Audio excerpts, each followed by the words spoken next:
could never imagine that these things came into existence without a maker, without a designer. So now, if we put that on a larger scale, I just don't see how it's possible. I understand the point. I understand the point. Like, give me a practical example of something coming into existence without a maker. It's true, yeah. Everything needs to be created, but it's like... So are you still an atheist after saying that? An atheist is someone who says there is no God. I would say, I don't know. It's a hard one, because it's like you've got to proper think about it, innit? Yeah, why not? I don't mean to be rude, but I find it so strange. I think people who are atheists is generally social conditioning. Either they think that science can answer everything, or they're skeptical, they don't want to just blind follow, or maybe they have a bad experience or a bad opinion of religion, so therefore it leads to say they're atheist. But atheism, in the Quran, chapter 52, it's quite interesting. It's just 2 verses. Allah he asked a question. أم خلقوا من غير شيء أم هم الخالقون أم خلق السماوات والأرض بل لا يوقنون. So 4 things are mentioned in these two verses. أم خلقوا من غير شيء. Were they created from nothing? Or did they create themselves?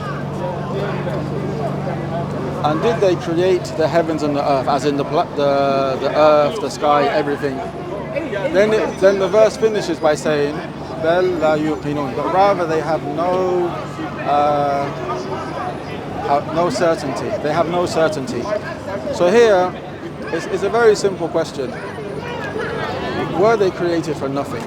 So nothing existed, and then from that nothing, we came into existence. The simple answer is no.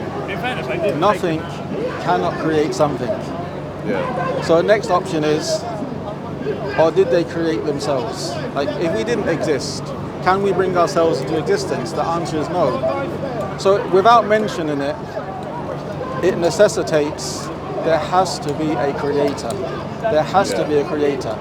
And then it continues by saying, or did they create the heavens and the earth? So even if human beings came into existence, you know, we need to live on a planet.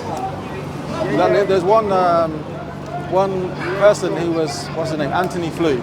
He was a very famous atheist.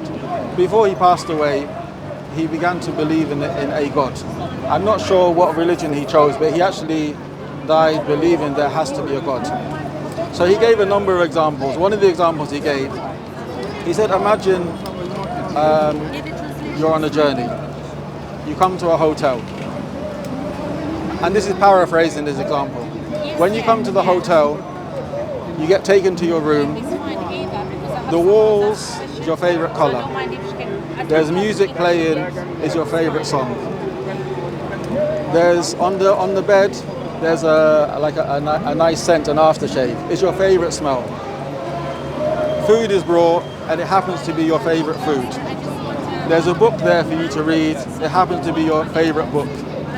If all these things happened, and you haven't discussed with the hotel management, you haven't told anyone about your journey, would you not think that this room has been prepared for you? Or would you think this is just an amazing coincidence?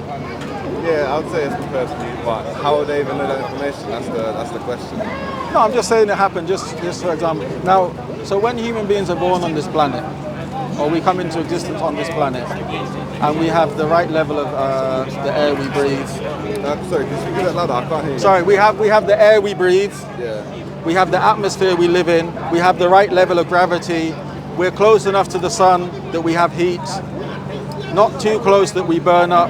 We're not too far away that we freeze. We have seasons. You have females who you can have relationships with. You have the system of the rain.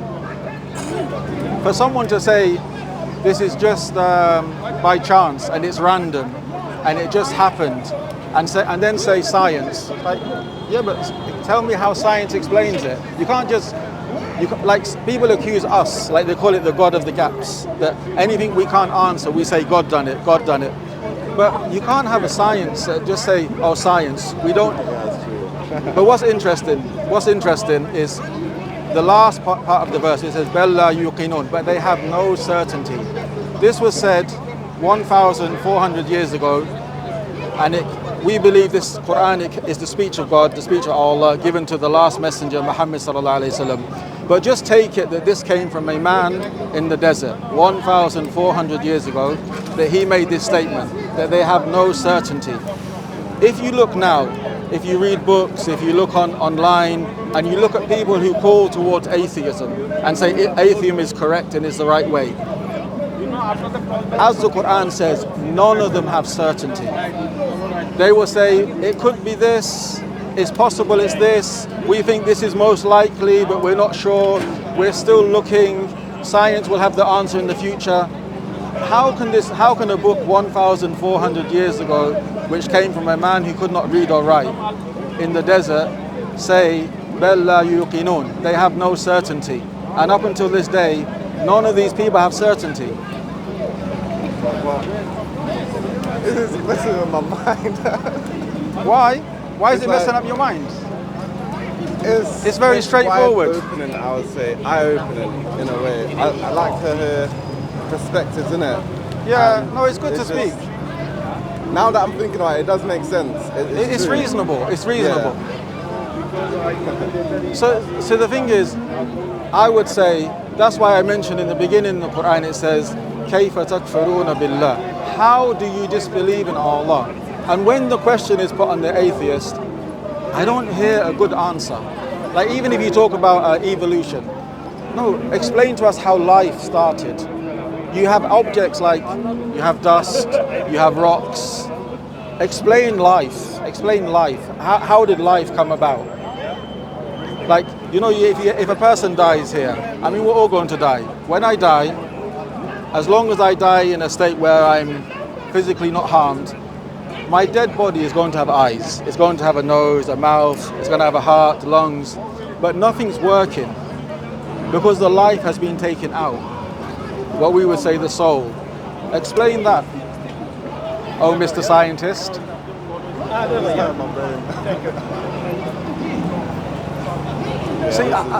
See, that's why for me, this is just the issue of God. But I would say then when you go on about Islam, messengers, books, the rules of Islam, the legislation, obviously you can say, well, you would say that you're Muslim, but I would say it's all reasonable, it all makes sense. I heard that. So now, do you believe there's a God, or you think it's very likely, or you need to think about it more? You need to find more excuses. There's a chance that it's God. How big is that But chance? it makes sense. It does make sense. Is it 50-50? Like, 80-20? I'm not too sure. I need to think about it. I need to think about it more. Just But show your me. perspective does make sense there. Show me something which came into existence without a maker. Everything was made. I heard that. So why can't that apply to me and you? Like, am I not more complicated than these cameras, than your computer at home? And we would never believe that these things made themselves. So how about myself? Like now we're thinking physical, but think about memory, think about emotions, feelings, conscience, awareness. Yeah, I need time to think about this, but yeah, this is informative. Let me just. Definitely gonna think about this in the future. But what was your name, sorry? Yusuf, sorry, I should have asked that. Cameron. Cameron. Nice to meet you, man. Can I just mention something else? So, this is one of the reasons why we believe in the Creator. Because the creation around us, we says, necessitates there should be a Creator. That's one reason. Second reason, which I think is stronger, is the natural state of the human being to recognize God. If you leave human beings alone, you don't influence them, they will believe in God. That's why, I'll explain why, in every society, in every place, whether they use different words, different descriptions, people have always believed in a higher power, a God, whatever name they call it. even those people who are idol worshippers or they believe in multiple gods, all of them will tell you, but there has to be one main God, and all these gods are, intermediaries, like middlemen, a means to go to the main God. So this is something which is in the human heart. The Prophet Muhammad sallallahu alaihi wasallam said, "Kullu mawludin yulidu ala fitra." Every child born is born upon a natural state to recognize one God. Then his parents will change him to a Jew, a Christian, a fire worshipper. Society will change them.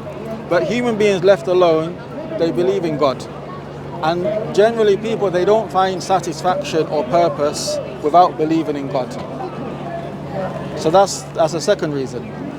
A third reason is it's a continuous message. Like, we believe that Judaism, Christianity, they have elements of truth, but they have been corrupted. But that continuous message amongst mankind, that there is one God, worship that God.